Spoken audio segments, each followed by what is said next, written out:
আসসালামু আলাইকুম। সবাই কেমন আছেন? আশা করি সবাই ভালো আছেন। আমাদের বিকেলের নাস্তা হিসেবে থাকতেছে chicken fry and French fry.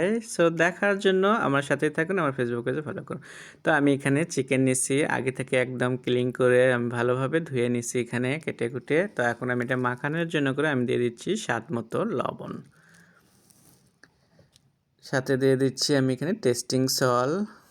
এটা হোটেলে কিন্তু ইউজ করে। এর জন্য করে ওদের খাবারটার স্বাদ হয় বেশি। তো আমিও বাসায় ইউজ করতেছি। আর সাথে হলো ঝাল, ঝাল হবে বলে আমি এখানে ঝাল মরিচের পাউডার দিচ্ছি আমি এখানে গুঁড়োটা, লালটা। তো আর এখানে আমি দিচ্ছি পরিমাণ মতো রসুন বাটা। তো আমি কিন্তু দেখতেই পাচ্ছেন আমি সবসময় এভাবেই রান্না করি। কারণ আমার রান্না করতে, করতে একটা অভ্যাস হয়ে গেছে। আর দিয়ে দিচ্ছি পরিমাণ মতো আদা বাটা। তো আমার কোনো কিছুরই আমি দেখা গেছে ওইভাবে মেপে, মেপে দিই নে। কারণ আমার লাস্ট এখানে আমি দিয়ে দিচ্ছি ওয়েস্টার সস, সেটাও দেখতেই পারছেন। আমি কিন্তু কোনোভাবে মাপ নিচ্ছি না। কারণ আমার একটা আইডিয়া আছে যে আমি কতটুকু চিকেন নিলাম, কতটুকু মশলাগুলো দিচ্ছি। এখানে দিয়ে দিচ্ছি একটা ডিম।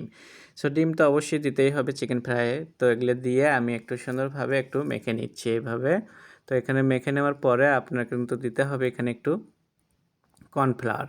তো আমি এখানে আবারও একটু কর্নফ্লাওয়ার দিচ্ছি। কর্নফ্লাওয়ারটা দিলে ক্রিসপিটা বেশি হয়। একদম সুন্দর একদম মসমসে একটা হয়। এটা কর্নফ্লাওয়ারটা মাখানোর সময়ই দেবেন। তো আমি এখানে ১ টেবিল চামচ পরিমাণ মতো আমি কর্নফ্লাওয়ারটা দিয়ে আমি আবারও সুন্দর করে এটা মেখে দিই। মেখে এখন আমি এটা ২ থেকে ২.৫ ঘন্টা রেখে দেবো। তো ২ থেকে ২.৫ ঘন্টা আমি এটা রাখার পরে আমি আবারও ফিরে আসলাম।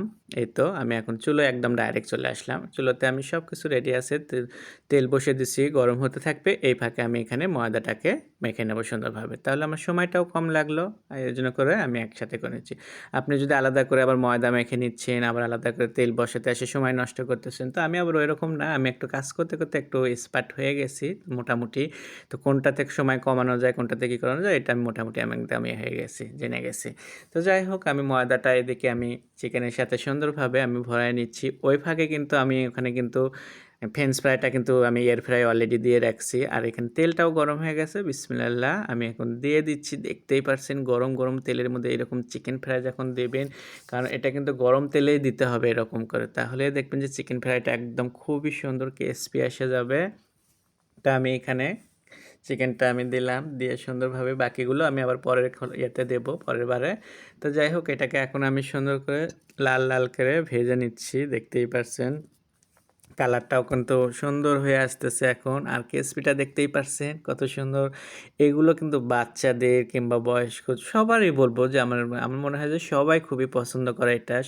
বিকেলের নাস্তা হিসেবে, বাচ্চাদের টিফিন হিসেবে, ডিনার হিসেবে আমার একদম ইয়ামি খাবার। তো যাই হোক হয়ে গেছে একদম লাল, লাল করে আমি তুলে নিচ্ছি এইভাবে দেখতেই পারছেন। তো এখন আমি এটা তুলে নেব। বাকি যেগুলো আছে সেগুলো কিন্তু আমি এভাবে ভেজে নেব। আর ওই পাশে দেখে নিচ্ছিলাম আমিও ওটা যে এয়ার ফ্রাই আমি ফ্রেঞ্চ ফ্রাই দিছি, ওটাও কিন্তু অল্প সময়েই হয়ে যাবে। তো যাই হোক আমি এভাবে এটাকে তুলে নিচ্ছি। আপনাদের ভালো লাগলে বাসায় একবার হলেও আপনারা এভাবে বানাবেন, তাহলে দেখবেন যে বাসায় যে সদস্যগুলো আছে সবাই আপনার প্রশংসা করবে, খুব মজা করে খাবে। তো আমি এটা তুলে নেওয়ার পরে এখন আমি কি করতে হবে, এটাকে আমি সুন্দরভাবে একটা সুন্দর প্লেটে করে পরিবেশন করতে হবে। এত মজার সুন্দর জিনিস যখন সুন্দর প্লেট না হয় তাহলে তো আপনার দেখতেও ভাল লাগবে না। তা যাই হোক বাকিটা আমি ওইভাবে ভাজতেছি আর আমি এটাকে পরিবেশন করতেছি। তো আমি চলে যাচ্ছি এয়ার ফ্রাইয়ের কাছে, যে ওখানে আমি ফ্রেঞ্চ ফ্রাইটাও আমার কিন্তু মোটামুটি হয়েই গেছে। তো দুটোই মিলে পরিবেশন করে দেখাচ্ছি আপনাদেরকে। আশা করি আপনাদের খুবই ভালো লাগবে।